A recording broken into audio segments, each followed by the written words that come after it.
we are. It's almost February of 2024, and we're already in for quite a roller coaster with the reports from the government on the topic of UFOs. So it's interesting. Kirkpatrick wrote this article in Scientific America that's gotten quite a bit of attention, and I wrote a little bit of a response to this on Twitter as well. Um, talking about how there were a number of whistleblowers who skipped ARROW entirely because its mission was just the wrong mission. I mean, this was a anomaly resolution office. So what do people who worked on, the scientists who worked on the reverse engineering program and held pieces of UFO medals, where do they go? A lot of them skipped ARROW and went right to the Inspector General's office, apparently, when all this was. And yeah. So where are we now with the media? The media is not really reporting on a lot of this stuff in the mainstream. They've instead, elected Jeremy Corbell to be the champion of ufology, completely unelected by the real UFO researchers and a lot of people in the community who just can't stand him. But we've talked enough about that guy. I want to get into not the people that are involved in this, because the people aren't as important as the ideas or concepts, and the people involved really don't even want to be involved. Kirkpatrick, when we went to the Senate hearing, he quickly got out of there. He spent a little bit of time, but as soon as I tried to get his attention and start talking to Mark ruined like the whole thing. He went up to him and started talking to him about nuclear dynamic orientation, and I was just like, dude, you gotta like. He started hearing the technical stuff and just ran out of the room. But this other guy, no senator is gonna keep their attention span past 10 seconds when you start talking about nuclear spin orientation. You gotta get to the meat and grits details of this is the place you need to. Well, there are different places where you shouldn't use the N-word, and the other N-word in a place like this, never say nuclear. Never. Yeah, it's just, this is not the place to say that word. But anyways, Mark didn't know that. But I had to think very quickly of, how am I going to capture this person's attention in 30 seconds? And there we are handing, our card to Kirkpatrick as he walks and exits out the room right there. So he got the card. That has a link right to Falcon Space and APEC conference and all the stuff. So he got the lowdown on the info scoop. So, and I made sure that my Senate hearing UAP technical briefing was the first thing that came up. And there's a lot of people there trying to, give Senator Gillibrand their book and tell them about their lives. And, it was hard staying in line with a lot of these people, but, I respect all of them and their stories, and the fact that they traveled many miles, to go to this place. And you did a good job down there, Jeremy. I wanted to tell you that. No one said much about that. You did a good job. Yeah, so I went to the Senate hearing because I knew the congressional hearing would just be this giant shit show, and it was. And they let Corbell in on a red carpet to sit there, right backstage at the whole thing, and hold his hands in the shape of a pentagon the entire time. I thought that was really weird. Someone else pointed that out. Another researcher who sat there and watched the whole thing of Corbell. But anyways, there's the video here of our trip to the Senate hearing, and I talked to Senator Gillibrand, got her attention for about five, maybe 2 minutes, 5 minutes, but I basically told her about the patent holding companies and the scientific infrastructure. All of our national labs are still managed by this one company that's basically alleged to be the container organization that holds all the UFO files, and you won't be able to get access to it through FOIA or any of your information because you don't have access because it's a private corporation, and that's where they keep it all. And she was very interested by that. When you start telling people that, they're not even in charge and that they don't have access to this stuff, they start paying attention. So in any case, this other guy stepped in and like he swooped in as I was giving her the card. Not this guy, but there was another staffer guy, this older gentleman, and let me see if I can spot him out. I have his email. He's 6 feet big, right? That's the big guy. This guy with the glasses on. I don't know where he is. No, it's not him. It's a younger guy, but he's bigger, man. He tried to intimidate you, didn't he? He didn't intimidate nobody. Oh, this guy too. Yeah, he's trying to be like, oh, you know, like, dude, They intimidating a Southie boy, man. Nope, not from Boston. Sorry, Jeremy got you. Yeah. So, anyways, no, it was not a hidden camera. We had open cameras in this meeting. So, no, it was definitely. It was open media to the world. There was also a closed door senator or hearing as well. Yeah, right? well, You weren't allowed in. That happened first, and a lot of the people that in that room cleared out after the closed door session. They weren't even interested in the public session, but Gillibrand was, you know, and but also, you know, I look at everything that's going on with this. And you have, you know, Sean Kirkpatrick stepping down saying that basically a bunch of these UFO grifters, which I warned everybody about this same group of people. All these people, I've been warning everybody since 2018 about this group and saying like how these guys work for the Pentagon to disrupt the narrative and cover up real UFO stories. And one of those UFO stories happened last year. And I was just shocked and amazed that the likes of Jeremy Corbell, who floats around a jellyfish from Dimension X, won't touch Ashton Frbs' video. He won't touch it, not with a 10-foot pole. It was like... Why was that? He won't even touch the hashtag through a social media account, like, of the article. You know, it's like it doesn't exist. Jellyfish from Dimension X. I love it. I'm using that. Dude. And with claims that he's got video of it going underwater, you know, the only important part that would actually verify a phenomenon. But I can't show you that. Only the part that looks like it's balloons or a drone, like. And the part where it disappears in the sky too. Where's that at? I mean, Jeremy, how did you feel about the wasted time so far in the past 2 weeks? Incredible on all the news stations. The amount of news headlines. It's Operation Mockingbird in full gear, people, and they're ridiculing the heck out of this subject all over the media. They're using Corbell like a straw man and just beating the crap out of him like he represents ufology. And meanwhile, he ignores cases like he does because he's got the TMZ contract. All right, it's what streams free on Tubi and Cowbell on Netflix. Yeah, he's got all these shows on TV and distracting so many people with nonsense. But he won't touch Ashton Frbs' video.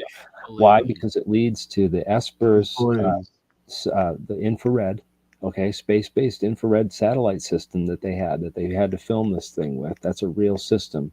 That's classified information. They don't. That's why he won't touch it. The other one is the issue of the Edward Lynn, the guy who allegedly leaked the tape, and the 20 Freescale semiconductor scientists aboard that plane. All right, That's always been weird. The semiconductor guys. It is so weird that George Knapp has everybody digging and asking the government for that other half of the UFO video where the jellyfish goes in the water. That's where you need to be looking. That's where the evidence lies. It's like, this is PSYOPs 101. It's Operation Mockingbird. Why do we need to be looking and digging for it if Cowbell already has it and it doesn't release it to us? He's been on that video for a year, supposedly. He couldn't have dug that up this whole time or gotten it, you know? Like, Jeremy and I have been studying this for years. George Knapp is the center of the wagon wheel. He really is. He is the center of the wagon wheel. If Corbell didn't work out, trust me, they just would have moved somebody else in there. It's very weird how it keeps going on. And Corbell just loves being in there. Boy, he loves that spotlight. And how about when he's going up the street, Jeremy, he's going like this, and he's like, I don't like UFOs. That was so funny, that part of the movie. You showed that to me. I was sitting here. I laughed so hard, man. Some of the stuff he said was just so bizarre, man. Do you mind going over those emails again in bit further detail? Was it originally John Lear that forwarded them first to you, Dan, or was it? I'll put it real quick. Listen, just hold on a minute there. First of all, let's Tanya. It's nice to see you down there. How are you doing, dear? Good. How are you? I'm doing great. We're doing great now that you're here. All these crazy guys in here. We need a beautiful woman in here to stir things up. Okay. Emmy, by the way, how are you doing? Are you all right? I'm good, Dan. Thanks for asking. Okay. All right. I just want to make sure everybody's okay because some people, you never know. All right. Here's what happened, Bernie, and this is very important a little bit. Since I'm 90 years old, I knew John Lear for 80 years. No, I'm not 90 years old, but John Lear knew me. So what happened was, it's very weird, man. Gene Huff had got an email from Jeremy Four Names Corbell. We used to call him Jeremy Four Names Corbell because his real name, this is no lie, his name is Jeremy Corbell Kenyon Lockyer. What is it? Was Jeremy Corbell Kenyon Lockyer something else, right? No, it's Jeremy Kenyon Lockyer Corbell. So his real last name is Four, right? He's got the two middle names. Corbell Lockyer. Yeah, it's four names. It's funny. So weird. Anyways, I get a message from John Lear and it says, "Hey Dan, Four Names is sending this around." I'm like, "Oh boy, I gotta check this out." This is from Jeremy Corbell because we all called him Four Names. And so I'm reading this thing and it's out of this world. It's from Gene Huff and he wants to talk to me and Jeremy. And I was blown away. I'm like, "Oh my gosh, man, this is great." I never was expecting to get this.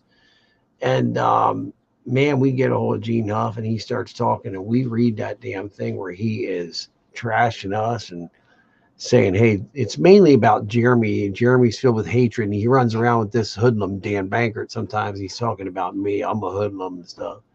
A biker dude or something he calls me. I forget what, man."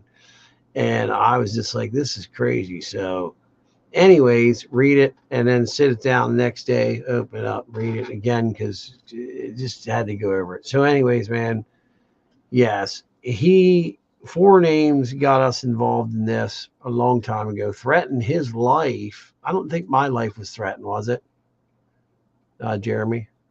My life wasn't threatened, was it?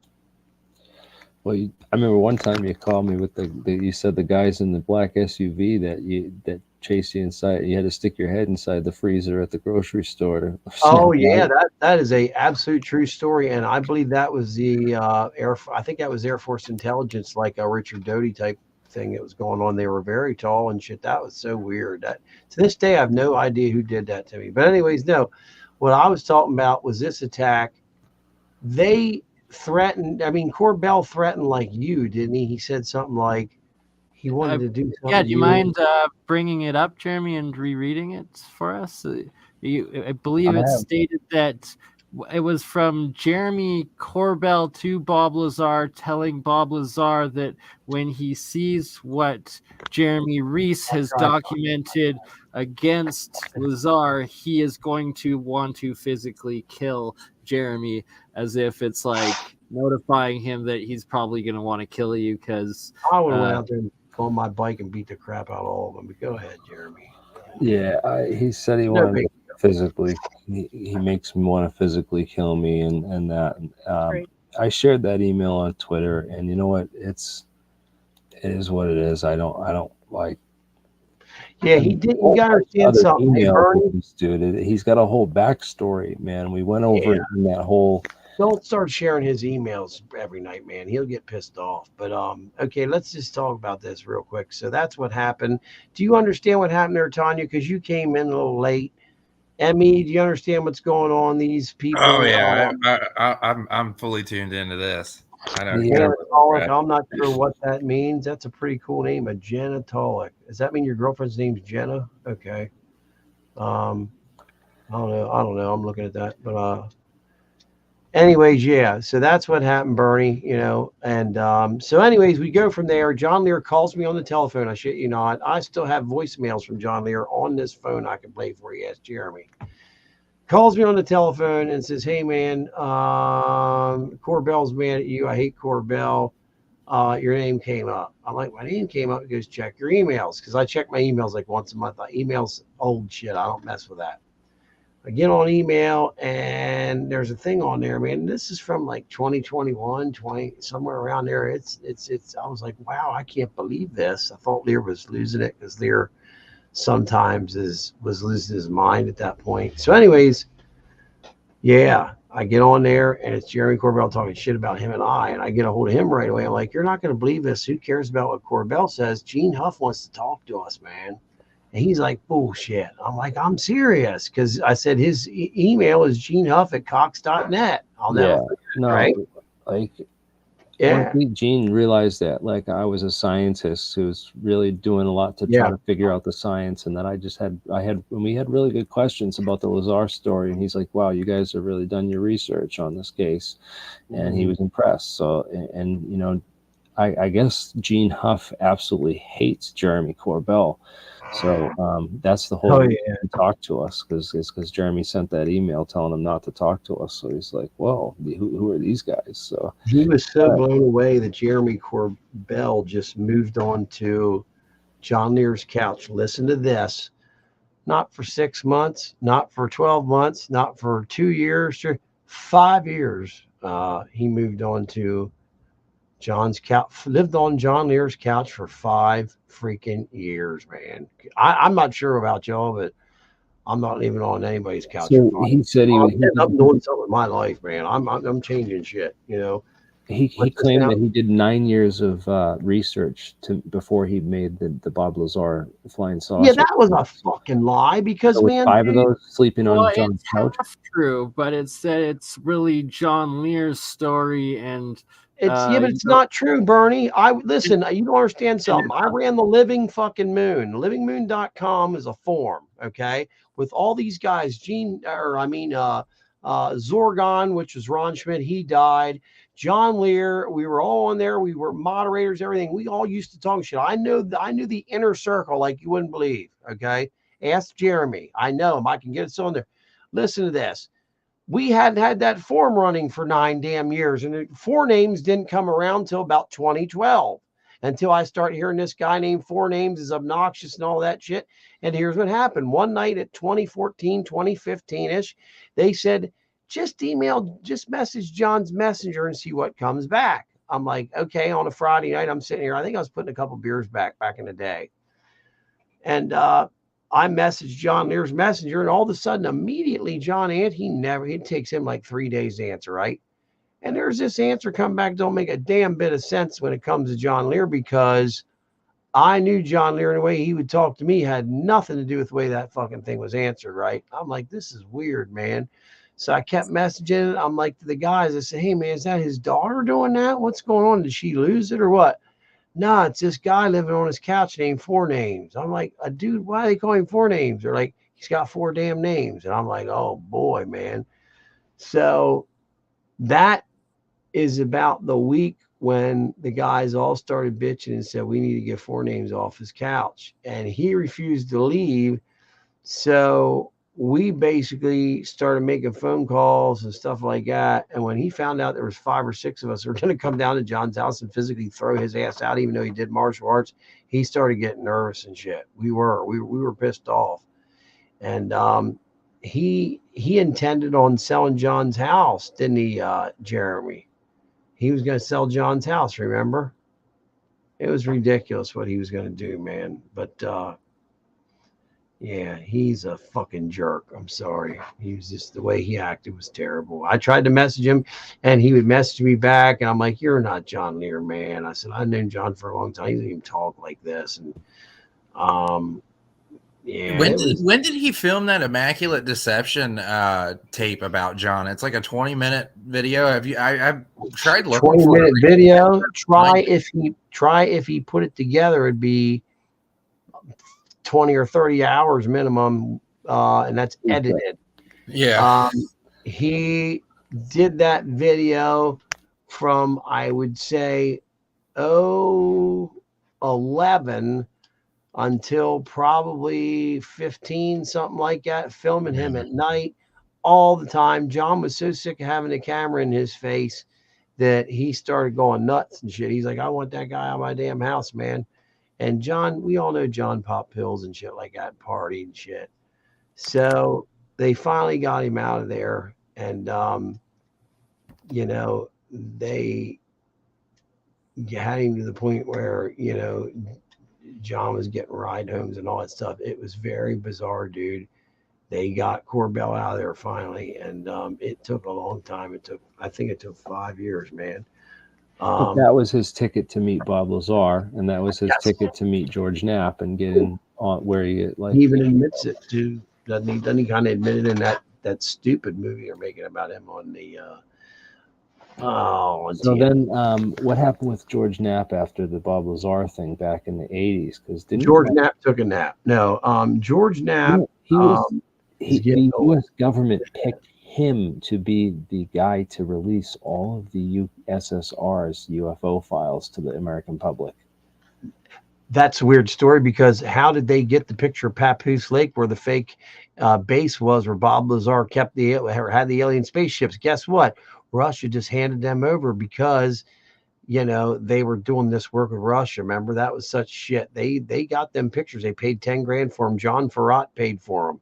A guy that Bob and them know. John Farhat, it was his name. I know the whole story, man. Didn't he do special effects for a movie? He did special effects, and he's the guy that is in the video with Bob. Well, my hat, I'm sorry.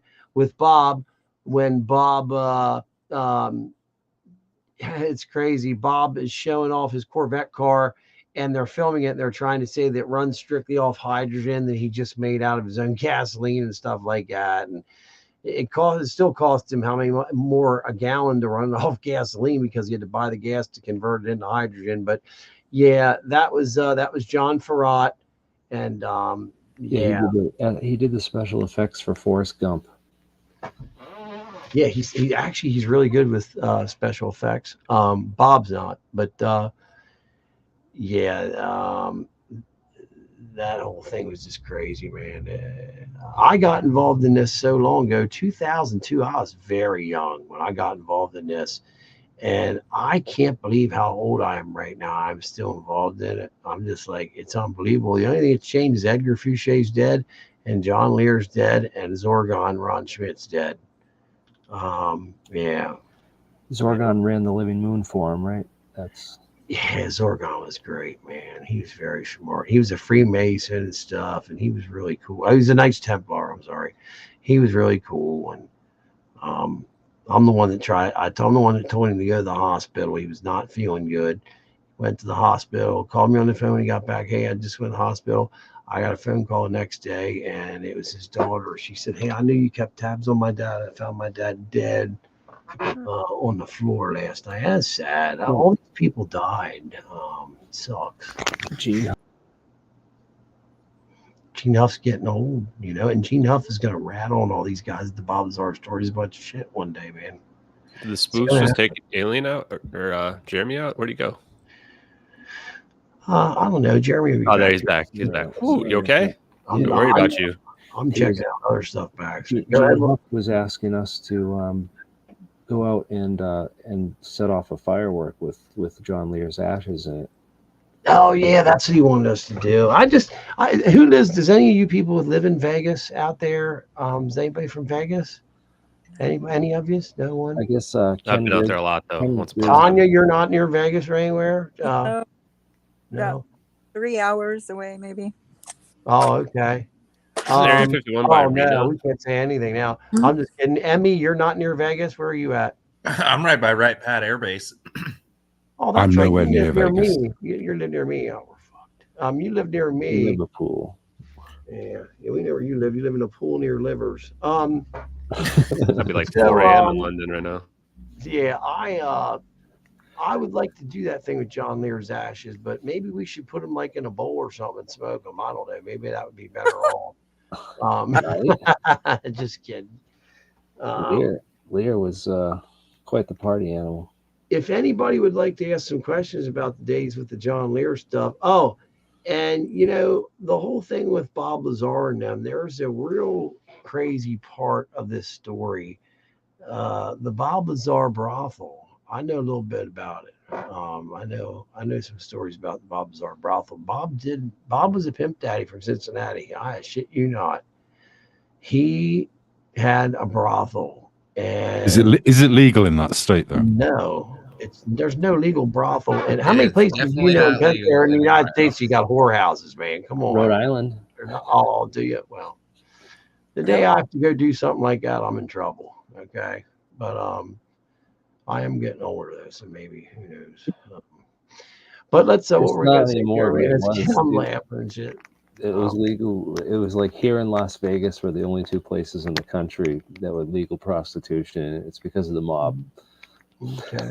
All right. Oh, it's because of the mob? Yeah, you had the Gambinos up where you were at. They ran the damn government, you know. But hold on, the government is built from the mob. Don't kid yourself there. Wait a minute. What did you just say about what? What did you just say there, dude? The government's built. The American government is a mob. But there you go. Well, basically. Yeah, of course. Look what's going on. A fucking pack of gum costs $48.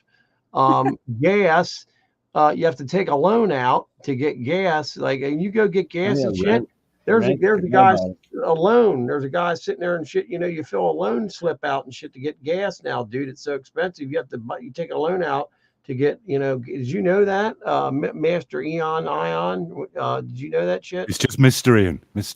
Yeah, I remember you were with me. You can see that the gangsters in America are only remember you and me were on the in competition with the government, who were just more powerful gangsters. Remember those nuts the other night? First, there was a guy that was talking to a fucking 9-foot tall alien that took a picture of it. And then that kid said people were following him 500 to 1,000 miles around the United States. I rolled, man. I got out of there when that shit was going on. But we looked some stuff, you know. Was it Stuart? It was Stuart, the Scottish fellow, wasn't it?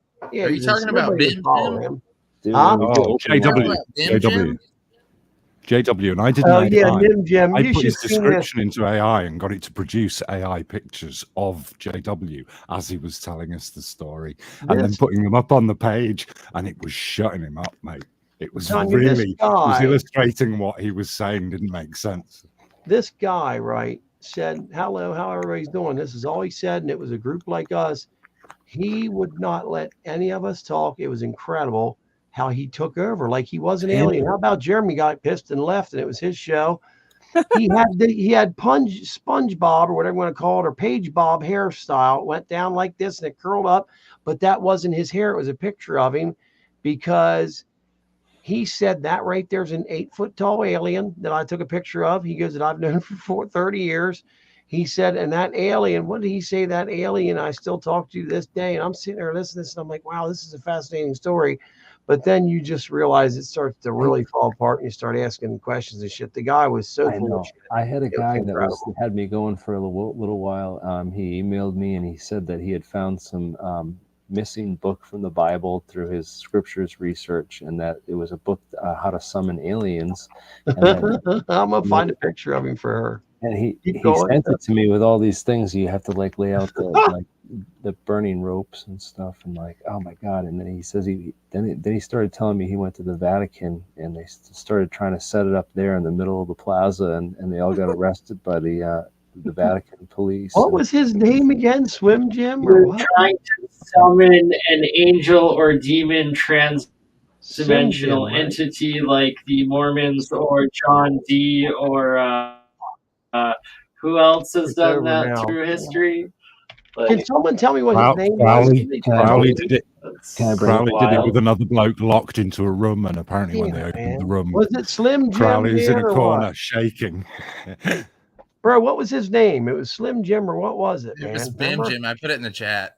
Vim. Oh, okay. Hold on. Okay, go ahead. I'll find him. It was Bim Jim. Bim Jim something, right. wasn't it? Yeah. I said slap into a Bim Jim and shit. And he got pissed off, and then he was gone like 5 minutes later. Hours, man.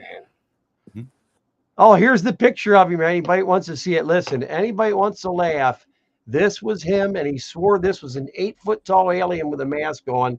Here's the link down in here. It's his YouTube channel, and it's a picture of an alien with a mask on. I just posted it below this Bim Jim. Click on that link. It was like if you've ever watched someone interview Michael Horn, It was very much like that, because as soon as you disagreed with him, he called you stupid. Oh yeah, look at that picture. Look at that YouTube page, and that blonde hair guy says an 8-foot tall alien. It's funny as hell, man.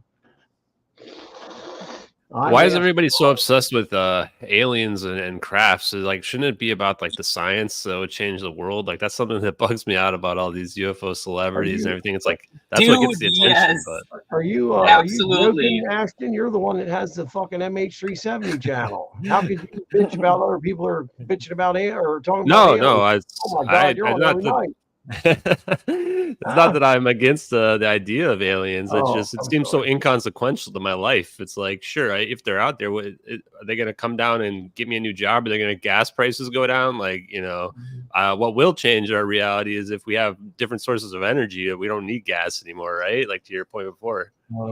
I don't know, but I hear a crow. How free energy is rolled out to human beings is very difficult, because obviously you can't give humans free energy because there are lunatics out there that will use it to hurt us with.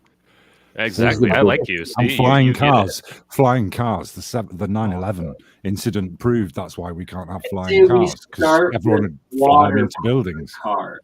What is this? These are the symbols that summon the aliens. Great. Thank you for that. The symbols that summon the aliens. Oh my God, I know that girl. I went to high school with her. Not high school. I met her. She's from the town I'm in.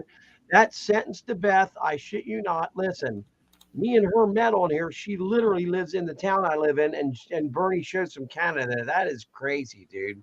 Ask her. That sentence to Beth. That's crazy, man. I met her like a month ago on We're getting thirsty in the chat here.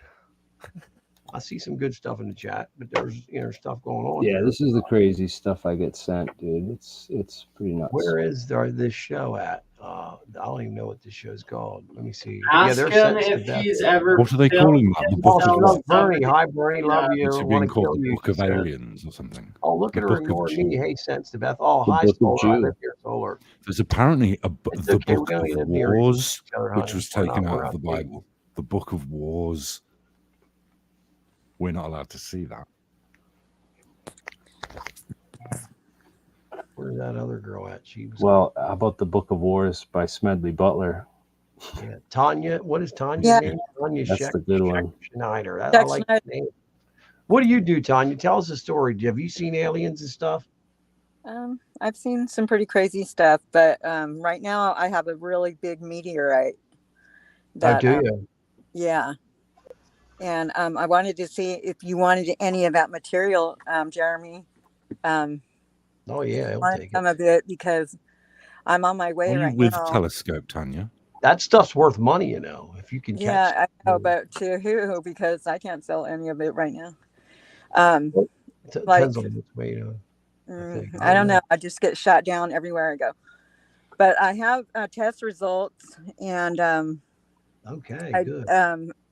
The analysis, but I just haven't been able to read it myself. Of course, I don't know how to read that, but I wanted to see if maybe you wanted some of that, Jeremy, and the analysis and everything else, because it's too big. I'm getting tired of babysitting it. It's huge. Well, there you go, dude. Check. She's got all this stuff. Was you were on the other week, weren't you? I think you were on the other, weren't you? Were you on the other week? Probably in the chat watching you guys. This is great. She's got parts of freaking my meteor, dude. You got to take her up on that. I put it in AI, all the elements, and as far as I know, AI said it is one. So I don't know. Is there any platinum and stuff in those things? So there's some backstory here, Dan. Let me just because we already did. We had a video on this a while back, and I interviewed a meteorite scientist who looked at a piece of this too, and he said it was like a piece of steel, and it came from Mira Loma, which is like where there's a lot of steel yards and stuff. So I was just under the conclusion that it wasn't an actual meteorite. It was just a piece of slag iron from a steel yard. So no, well, if she grabbed it from the ground, it's probably hard. I mean, how can you differentiate? Where'd you get it at? My dad got it. My dad got it a long time ago, and I accidentally hit it with a magnet. It stuck, and and that's when I started checking into it. Mm-hmm. And Jeremy, I sent you some pieces. I thought you guys did some tests on there, didn't you? You know, you ran tests on it, right? Yeah, I ran a couple different tests on it, and you know, I did what's called spark plasma spectroscopy on it, and I you know, so I got the results from that, and it didn't look to be anything, you know, from space in that test that we did. And then I had another test that had been done. We had sent some pieces to that. I forget the name of the. I can go look this up. This is a while ago. Yeah.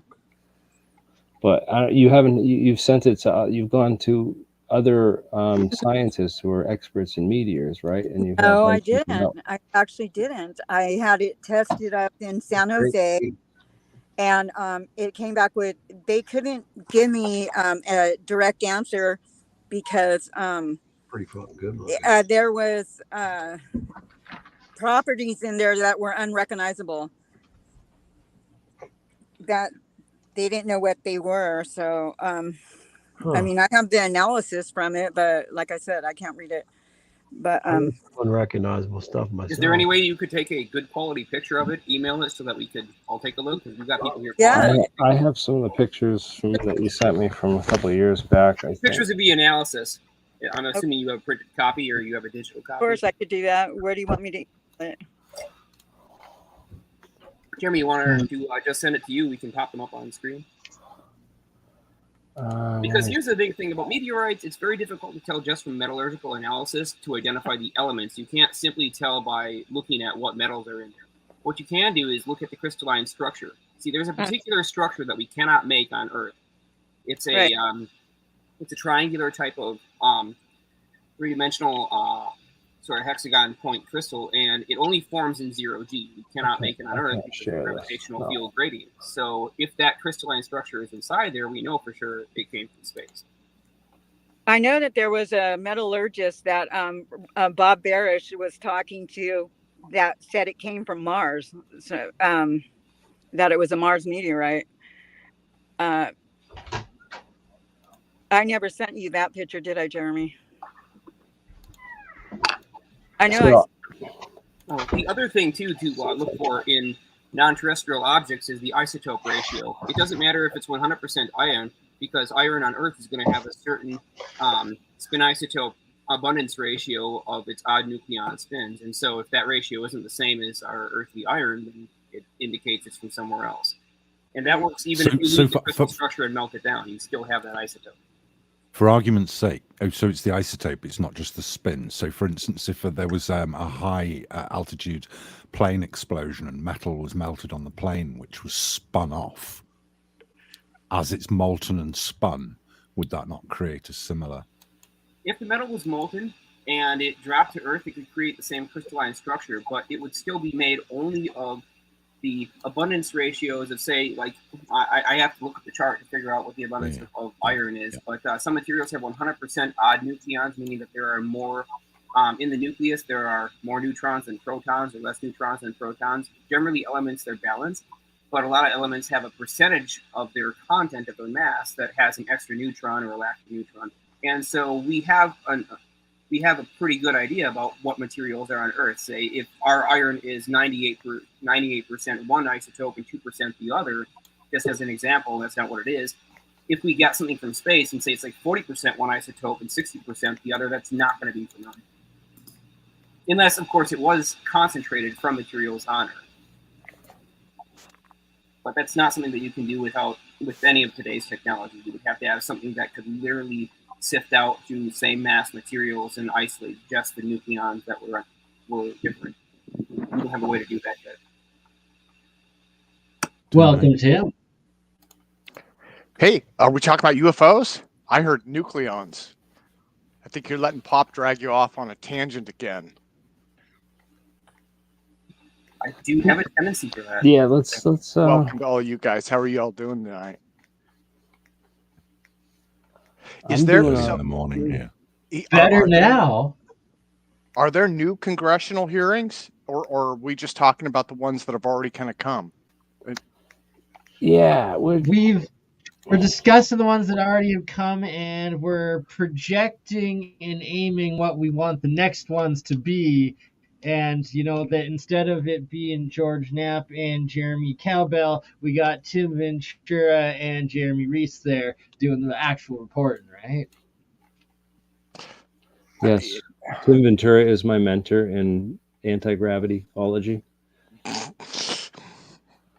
You need better mentors, sir.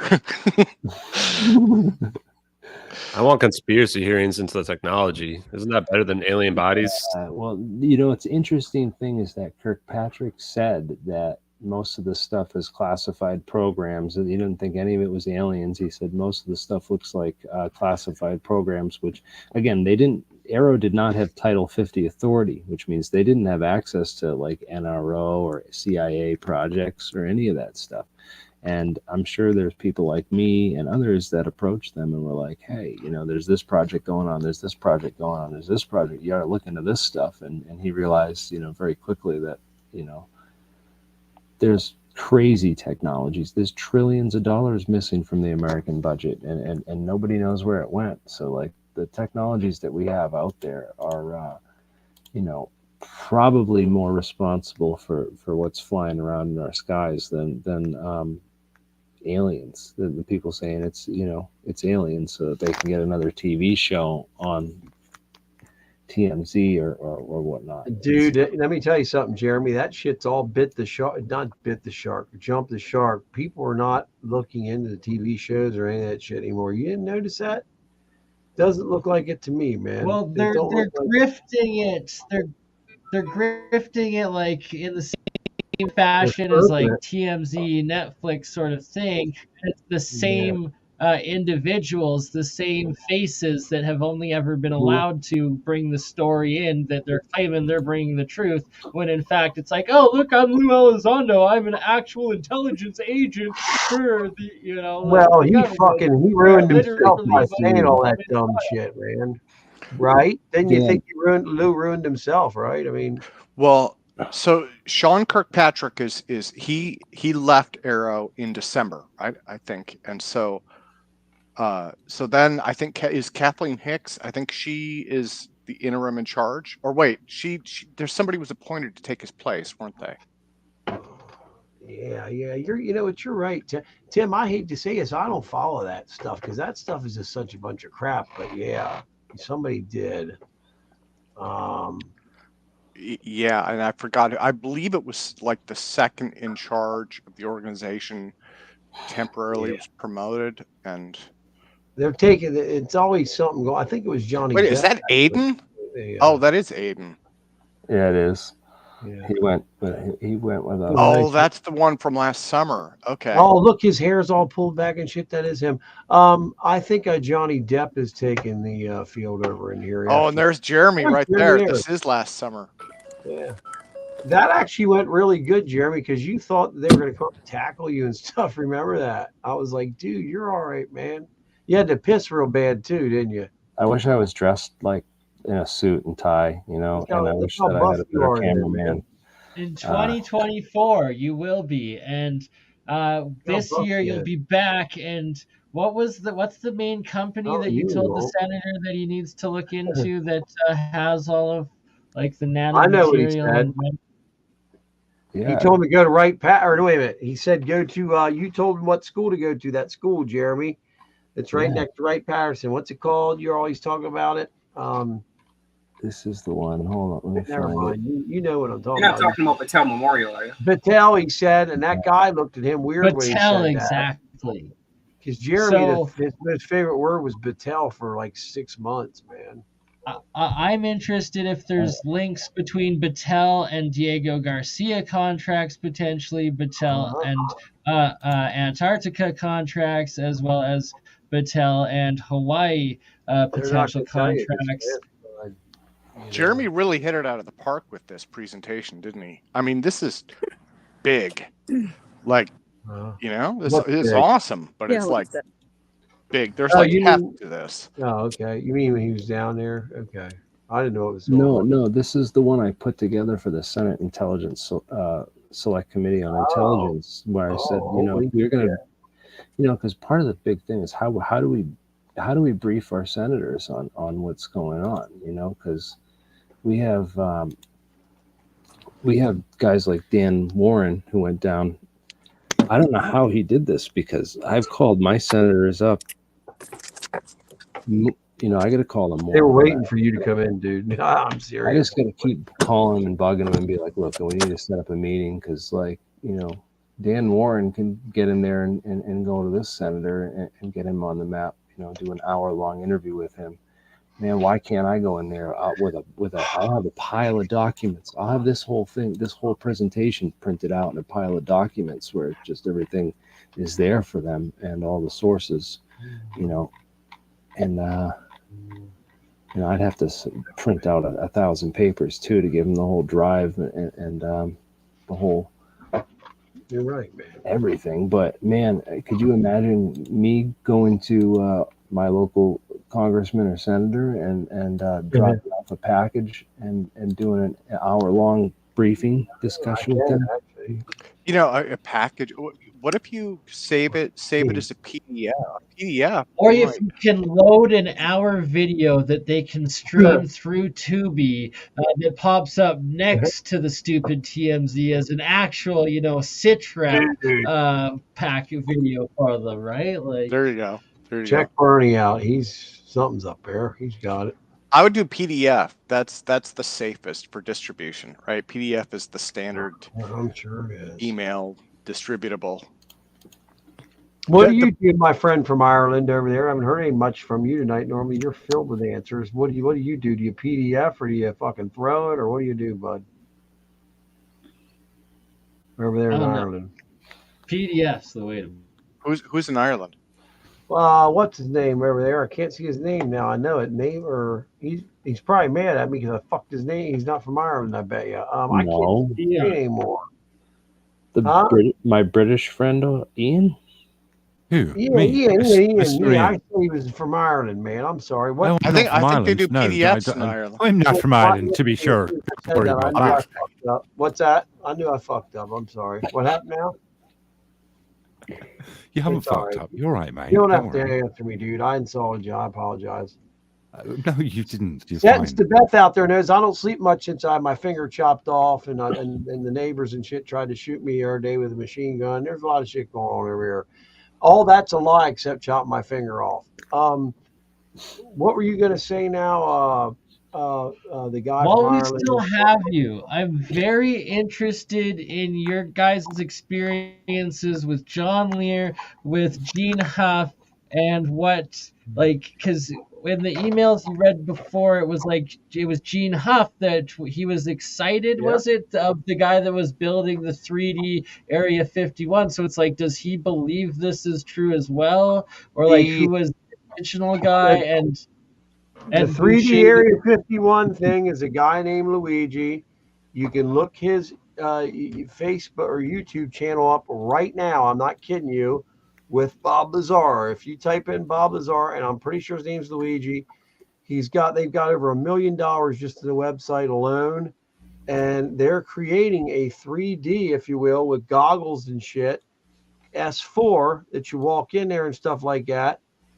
And, they're going for it. And supposedly they think they're telling the truth, but everyone knows it's not. But, yes, this guy is like, they were on one side of Papoose Lake, and then they went the whole other side. It's crazy what they're doing, but man, it's going to be a lot of money, but it's going to be really cool because it's being done in the computer, and it's being done with the goggles that make it. What are those goggles called? In VR, virtual reality. Yeah, virtual reality and stuff like that. Because if you ever see anybody run around look like they're on acid and shit, and people wearing them, it freaks them out. Well, wait till people start seeing alien spaceships and shit flying all over the place. There's somebody gonna get hurt. Like that before, but yeah. I'd like to see it, but again, there's been a lot of stuff that's happened, and we just don't know if this is going to fly through. Because do you think the government's really going to open up S4 for Christ's sakes if it exists? I don't think so. Hey, you know what's funny, right? Is that we know that Gene Huff was interviewed for like 3 hours because he told me this. He was pissed off. The interview was so long, right? So he told me. You know what he said? He said the only way he would do an interview and be part of this film is if Corbell wasn't involved in any way at all. Yeah, and he is. He's involved in all aspects of it. Okay. It's a shame. Yeah, huh? I wonder. So my prediction is this is going to be a giant year for UFOs, and this may even be the year for disclosure. And the reason I say that I is, appreciate that.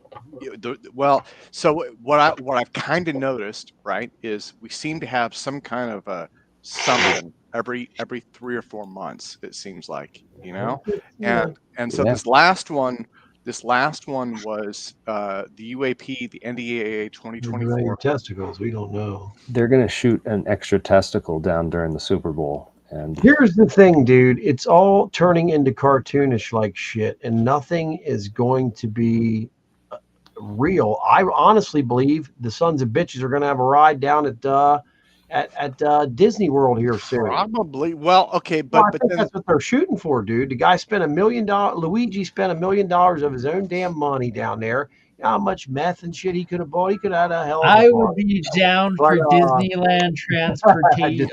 But my thought though is that this year it looks like it's going to be Trump versus Biden again, and so it's going to be so crazy that UFOs will be the most sane thing out there. The media will run to that. They need something that's normal, right? So UFOs are real. That'll be like the puff piece. That'll be the normal piece, right? You know, exactly. Yeah. Like, so okay.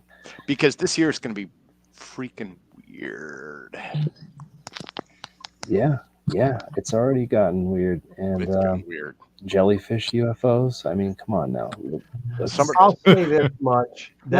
I was getting ready to say, guess what? The tempo of the year is always started out by Jeremy Corbell, dude. If you think about it, every year that guy has something going on right at the beginning of the year. They set the tempo, they set everything, and everybody else can go fuck themselves. And I don't understand it. Something weird is going on again with those clowns. Yeah. I don't know. They don't care about the grassroots. They don't help smaller channels. It's all about them. And they're not part of this community. They're like they're like these big outsiders who think they're better than everybody else, but really they're behind the scenes. They're behind the scenes. They're talking all about us, but they won't mention us publicly. That's the thing that gets. Yeah, George called me on my. They won't dare. And I got off and started talking to him. It was all about Jeremy and me against him and shit. And Corbell, and I was like, dude, and it was so stupid. It was about, what was it about, Jeremy? It was about eating like something stupid, man. It was like, I forget, it was like peeling something and eating something. I forget, a contest or something. It was ridiculous, man. They would have won probably, but I don't know. It was something ridiculous. What was that, Jeremy? Because I called you, remember? I don't know, but stupid, dude. It can't be worse than George Knapp covering Desert Blast for 3 years and then pretending like he didn't know Bob Lazar. Yes, and you know what? They all have to. What's that guy saying? Sollar, take a nap, dude. I did get up at 5 and went to work, but I don't take naps for anybody. Now I lost my damn train of thought. Go ahead. People bitching me to take a nap. Fucking ridiculous. Go ahead.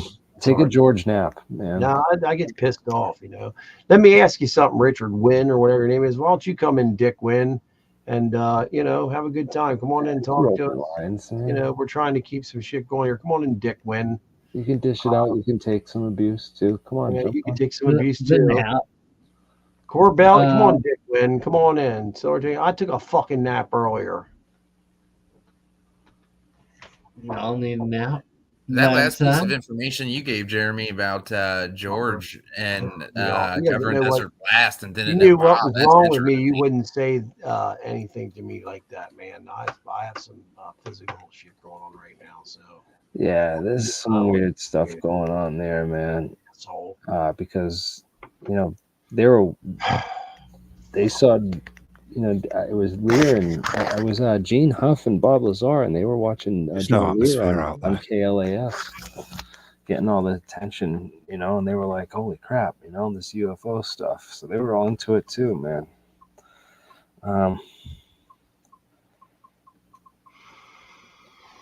Anybody, Tanya, if you want to send me the new data that you got, please, you can email it to me. I'll take a look at it. And anyone who else has any information or evidence, you can please send it to us. We've interviewed more scientists, more of the real people, and we're going to continue to dig into this topic and give you guys, the real scoop.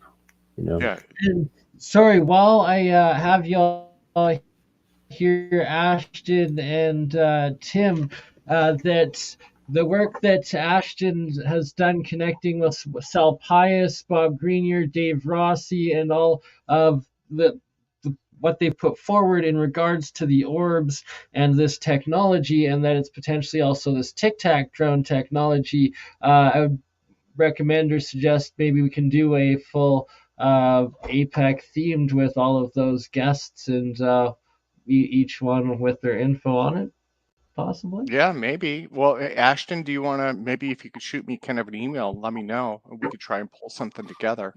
Absolutely. I think I'm following you on Twitter. I can DM you. You can send me your email unless it's public. Yeah, and let me apologize for not. I kind of dropped the ball and fell behind on the MH370 thing also, because I know that was kind of a big story, and I just got behind on everything. Nah, don't take it. I don't take it personally at all. I'm sitting here talking about planes teleporting away. I don't really expect a lot of people to take me seriously, but oh no, it kind of reached a big point. I'm in post-holiday recovery mode, man. What is it? It's January 25th. I'm slow, but it's.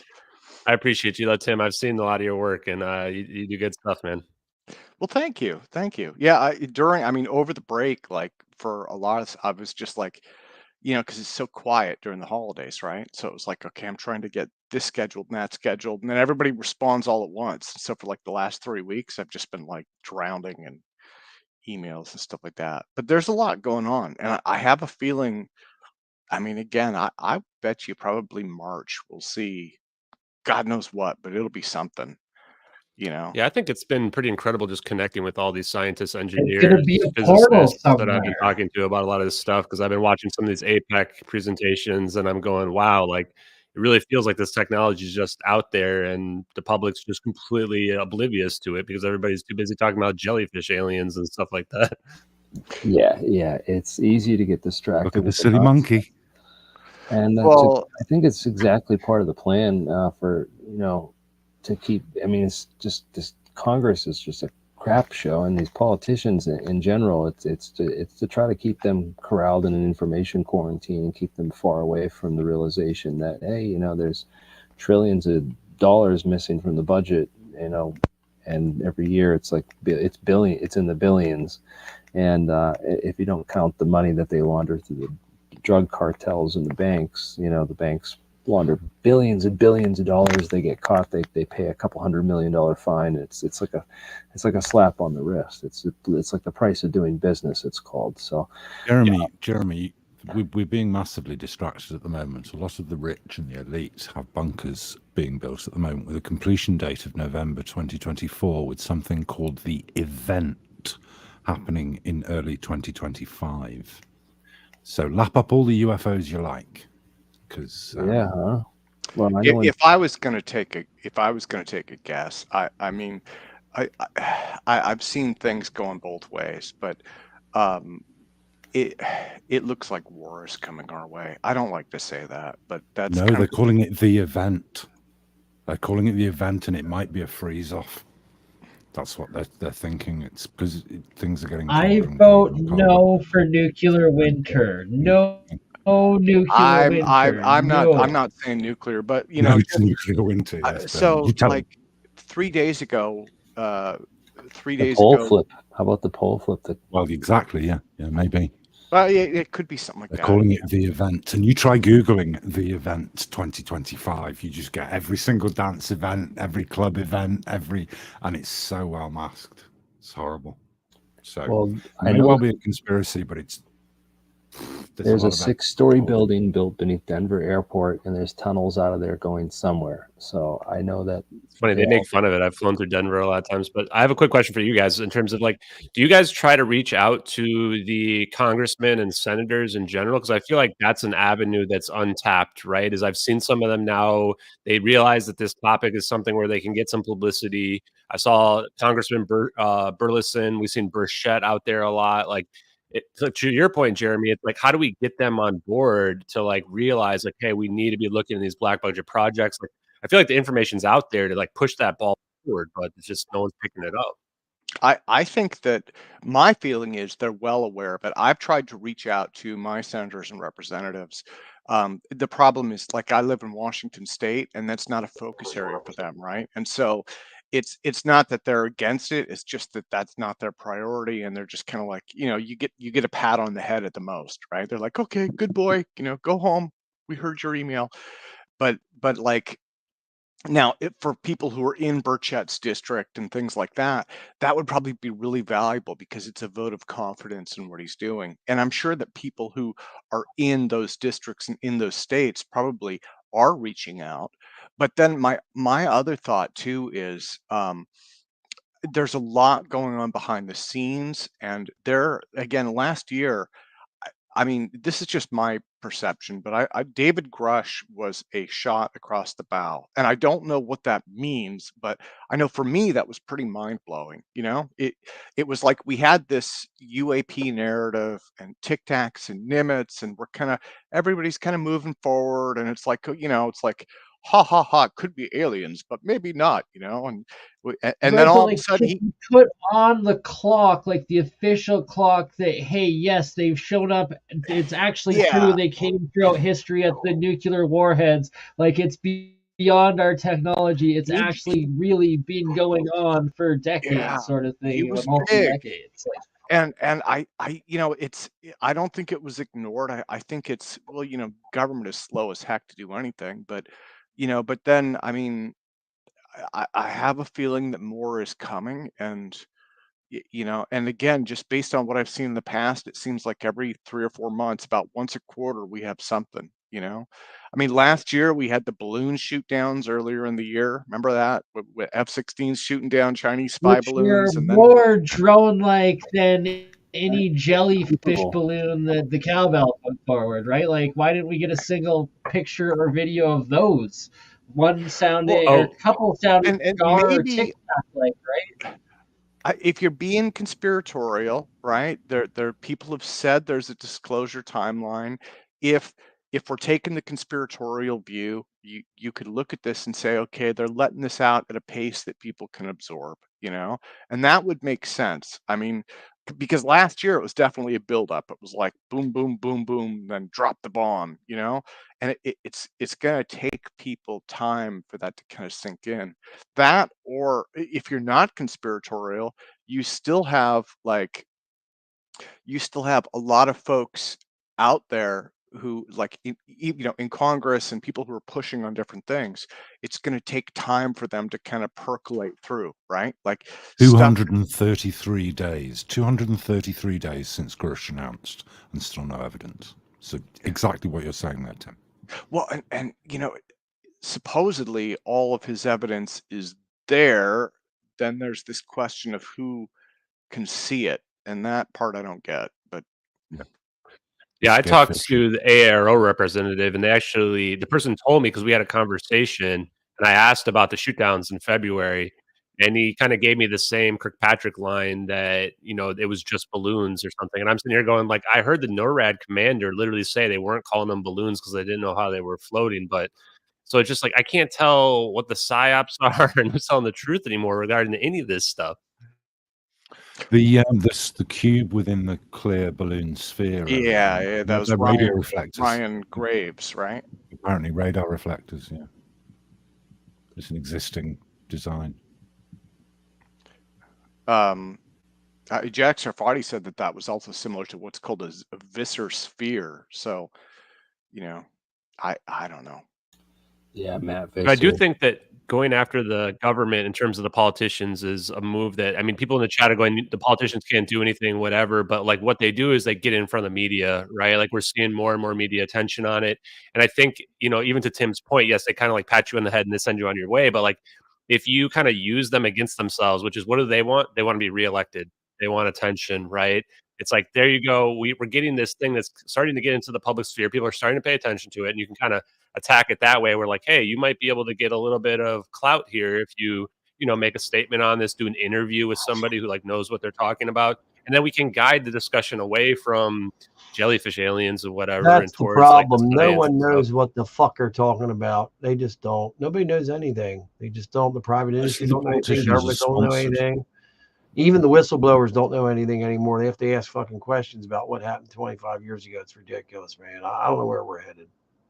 But, Somebody, Most somebody said, politicians are sponsored, aren't they? If a politician wants to run a big election rally, they have to pay for that rally. And they I can will get never. sponsored by a big I will never. corporation, as long as they mention them or make, you know, the suggestion that. Ian, when's the best? What's the best whistleblower that you ever can recall in your lifetime? Because you come from over across the pond. I'm very interested to hear this. I can only go by who I've met, and I've got to say Gary McKinnon. Gary McKinnon, for real? Poor lads to have found what he found. He wasn't looking for that. He was just. I'm blown away by that. You know what I mean? Ryan's officially acknowledged as the largest U.S. like data breach, governmental data safety breach in history to this day. Was still what, Gary McKinnon?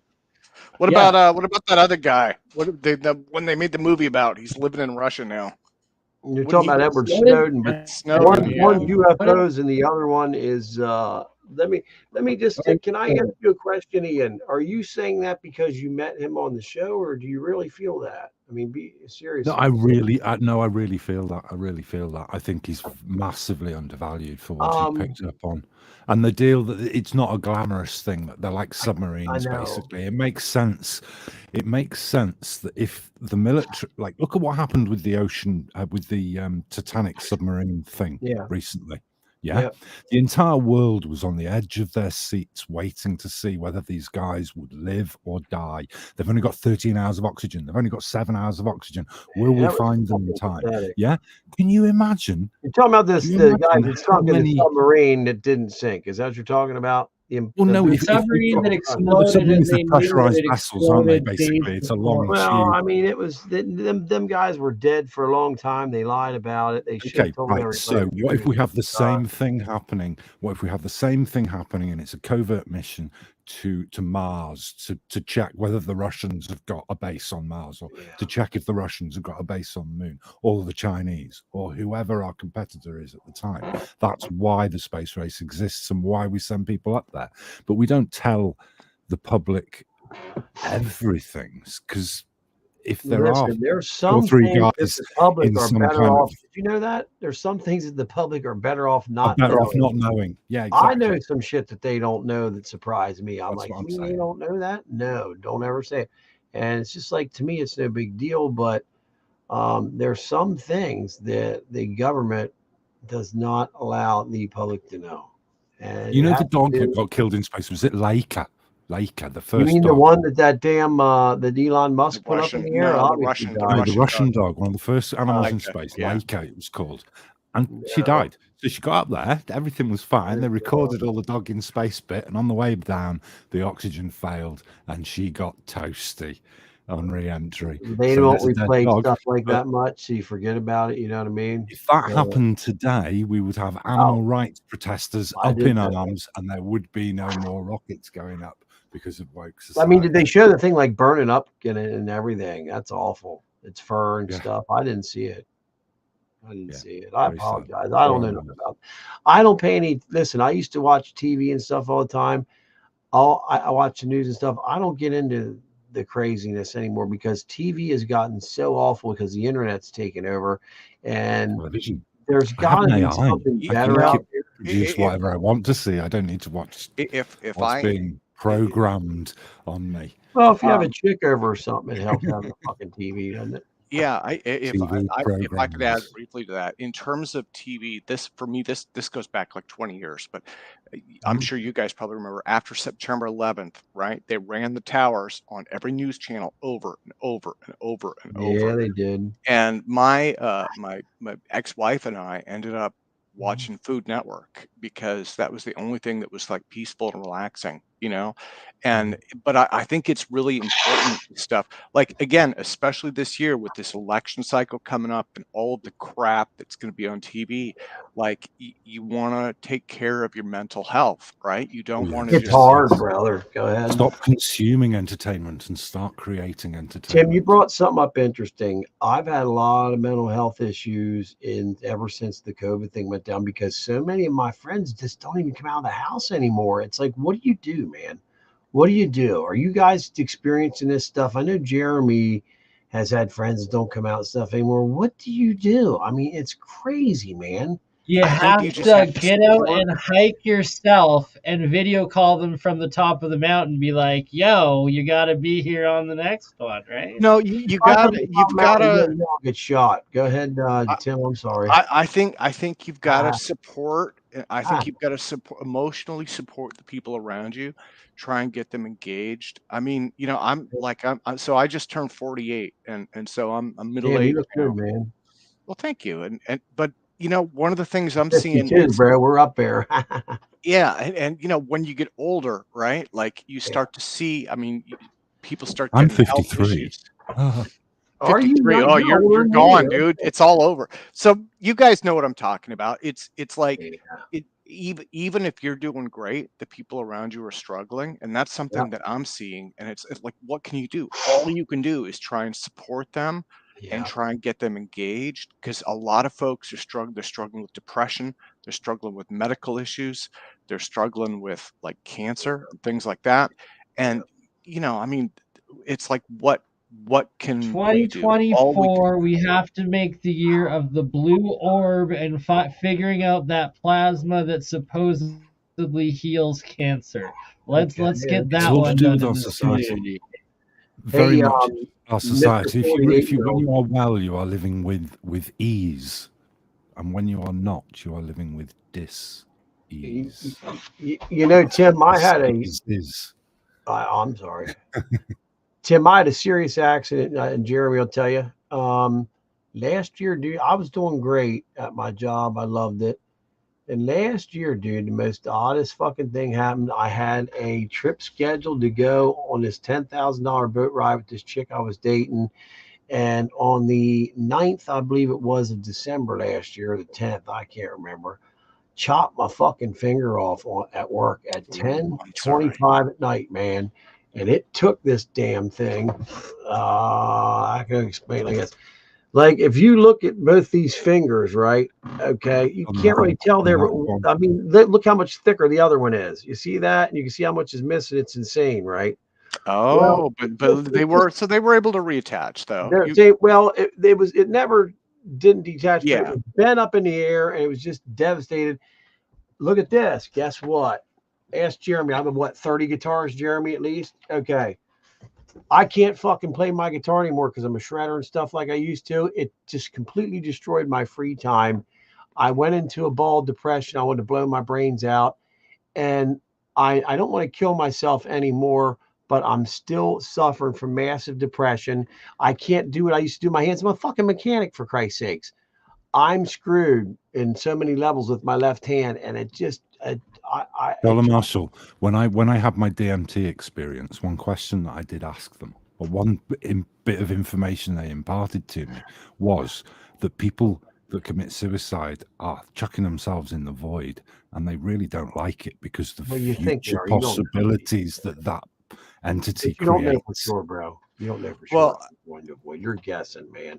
Tim, I wanted to hear what Tim had to say because he knows. I mean, so one thing I've worked out for a long time, but so one of the things I started doing last year was walking more, and that might be. I mean, right now, I know our weather sucks everywhere, right? It just sucks. But like, just getting out, you know, leave the phone at home, go for a walk, like, you know, I'm trying to do like 3 miles a day with the dog now.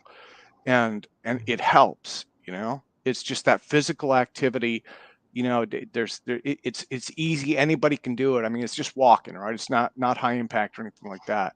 Yeah. Just stuff like that. That's a start. That's a start. Literally the Can I best tell you this? advice. I've done Like, that. to start I've done that. drinking. Just go walk. I've done that. Get Let out me and tell him walk. another thing that'll blow his mind. Ask Jeremy. I ride Harleys, right? Well, guess what, man? Last February, this happened fucking December. Excuse my damn fucking language. This happened in December, and I go out to get on my favorite bike. I have 2 bikes and ride it. Okay, and, well, and I couldn't right pull. there, I couldn't pull the clutch in, dude. I couldn't pull a clutch in, dude. Rehabilitation will take time. It's because not of your over. hand. Rehabilitation won't do nothing. There's no muscle or anything or tissue left in his finger. You don't understand, Bernie. You don't listen. Don't And accept it. You can literally placebo effect, direct your epigenetics to regrow it, and be the one in 100 dude, I that don't somehow direct my shit to makes that. marijuana. Listen, okay? It took the other 2 damn fingers and took the tendons and snapped them backwards to this way, and they're destroyed. And other than having like 3 or 4 surgeries to try and fix it, I'm just saying my hand got completely fucked up. I can barely bend anything in these 3 in the middle. What do? You have no clue what this has done to me, bro. I hate life. It's fucked me up, man. And then that bastard in the crowd, I'm sorry about bitching. That guy in the crowd bitching about me being tired and stuff like that. Now maybe you know why I'm tired, dude. It's really hard to sleep when your finger's destroyed and it feels like 20,000 paper cuts are on. Is there an alternative way to wire your clutch? Because let me see. So I mean, I could hand clutch it on the ground. I can put what's called a hand clutch on it and pull it, and then use my left foot, to push the clutch in as a cable, and then hand clutch it like this. But you're creating what's called a suicide shifter, and around here we have really shitty roads, Tim. Out in California, you're at, it'd be great, but we have really shitty roads. It'd be super dangerous. Okay, I get what you're saying. I don't have a clutch on my car. I just have a stop. No, he's talking about on his bike. A stop so button. You've got on your bike. I did my sport bike, bikes, bro. And on the right hand, you've got your throttle, and then above that is the clutch. Yeah, my throttle. My clutch is pulled out there. And the thing is, man, listen, I even went and switched it over to a hydraulic clutch to make it much easier. Now, listen, I can pull that in easier, but every time I'd pull it in, this finger bust completely open again. The skin would rip off of it. And it was just hell last year. I was on workers' comp for 6 or 7 months. I fucking hated it, man. And then there's always that one jerk at work that goes, he stuck his hand in that engine on purpose. And I was like, are you fucking kidding me, dude? I almost ripped my entire hand off. It's like, and I sure didn't. It's called degloving. Huh? It's called degloving is the common thing, and it goes all the way up to your elbow. Did you get electrocuted though? It was electrocuted. Well, no, remember I got shocked first on working in the same department. Okay, check this out, dude. I'm wearing this. I'm putting these 2 starter cables on this wire, 24 amps, and I think 24 volts DC. I'm sorry, 24 volts DC and 30 amps. Okay, I am hooking these wires up, right? And this chick came up. She just didn't know any better. They didn't train her or anything. They just put her with me. I needed somebody with me to make sure I wasn't laying on the floor dead.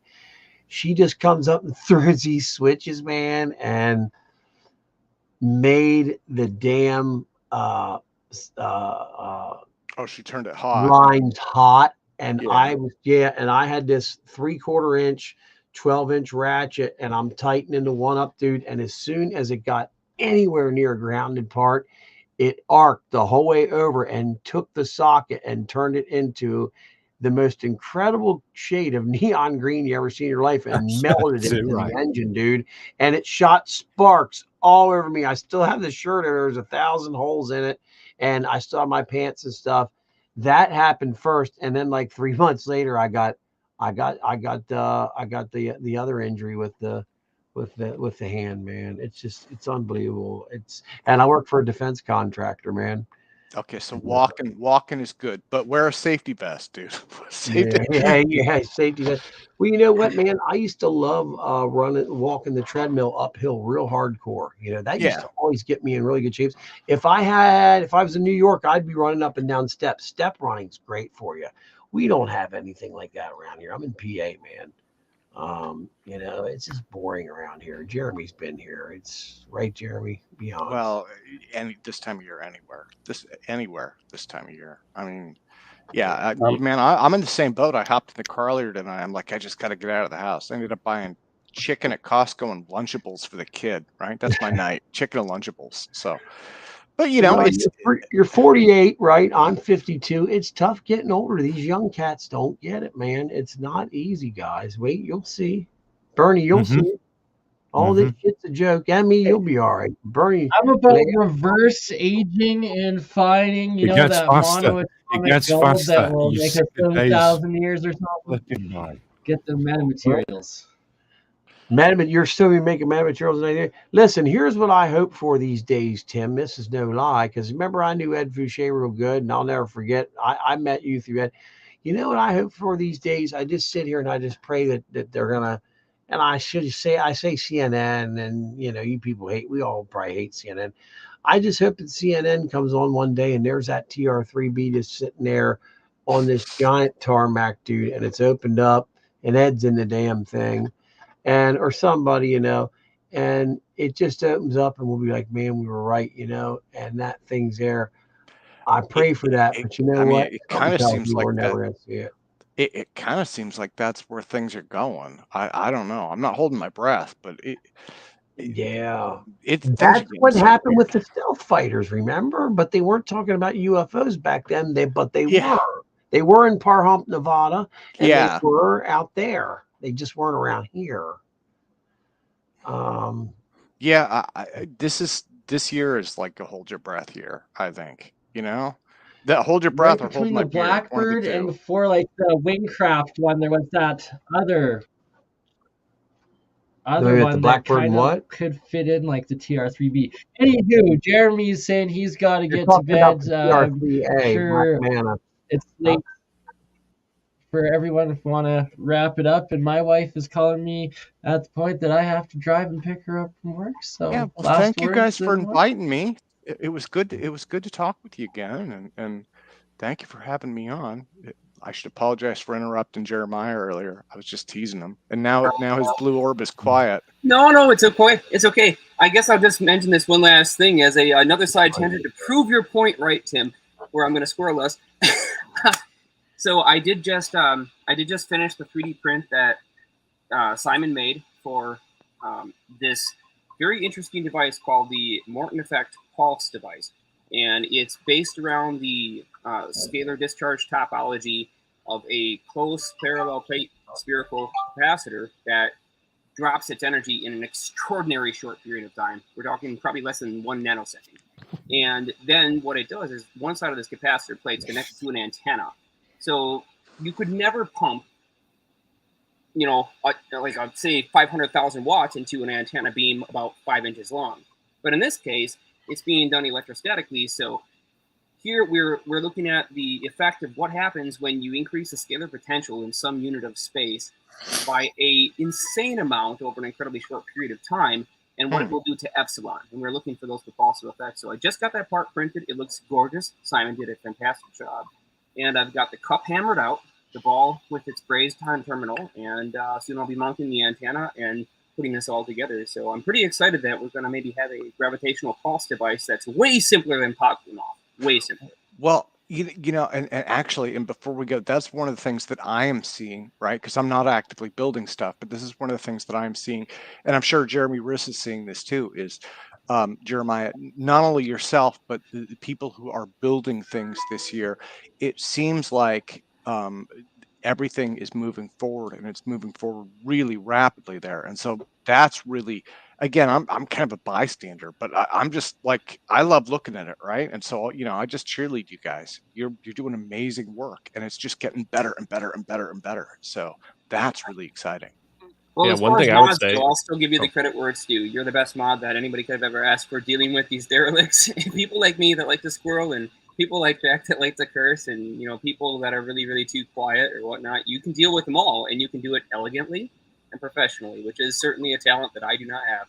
Well, I appreciate you saying it, but trust me, I'm just being a fan of watching.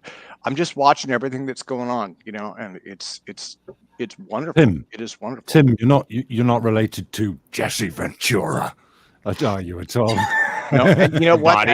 That's not his real name. I didn't know that. I saw that a while ago. Yeah, I know what it is. I know his brother. Legit. Tim You can Janos. be Tim Ventura. Tim Janos. Did you know that? That's not his real name. He's actually a Polish guy. Who? Jesse Ventura. Jesse Ventura's last name is Janos. Yeah. His brother. He has a brother named Janos too. Listen, Jan Janos and Jim Janos. They're both Navy SEALs. And that it's true that they were SEAL team guys. They weren't in long. One was in 6 years, one was in 8 years. Yes, Janos was last name. Actually, believe it or not, that's Greek. So, yeah. Oh, is it Greek? And as a moderator yourself, Tim, it makes a lot of sense why your initials are TV, seeing as you do have that role. What did you just say? What the fuck? I don't know, guys. You know me. I'm not exciting, but again, I would. Chicken and Lunchables. Right? Yes, you are, Tim. Yes, Tim, I have a feeling you're one of them guys that are from. I'm sorry. One thing I want to say real quick is that the information flows at a slow rate to get out to the public, right? Like I think we saw this. A lot of us are old enough to see the beginning of social media and how social media has grown. And I feel like once upon a time, social media was a thing where you could get the truth before it got onto the news, and now it's reached a point where it's almost inverted. And so, for the people like Jeremiah out there who are doing experiments, AlienScientist, all the rest of you guys that are out there doing it, I think that Tim and honestly myself, I want to be somebody who's helping getting that out to the public in a way where it's digestible to them. What I would say is keep doing what you're doing, guys. It's amazing. Yeah. And there's a lot of fragmentation too, and that's one of the things I'm seeing. It's a lot harder to get stuff out there because it's just fragmented. There are a lot of people competing for mind share. There are a lot of different channels and so, but it's making a difference. Tim, I never really got a chance to talk to you, but watching them overcoming the compartmentalization and the disinfo aspects of the official sources. Every fucking time I go to say something to Tim, I get cut off. Sorry about that, Tim. I didn't mean to get cut off. Sorry. Well, you have my email, right? Yeah, I just want to say you do a great job on Saturdays with the.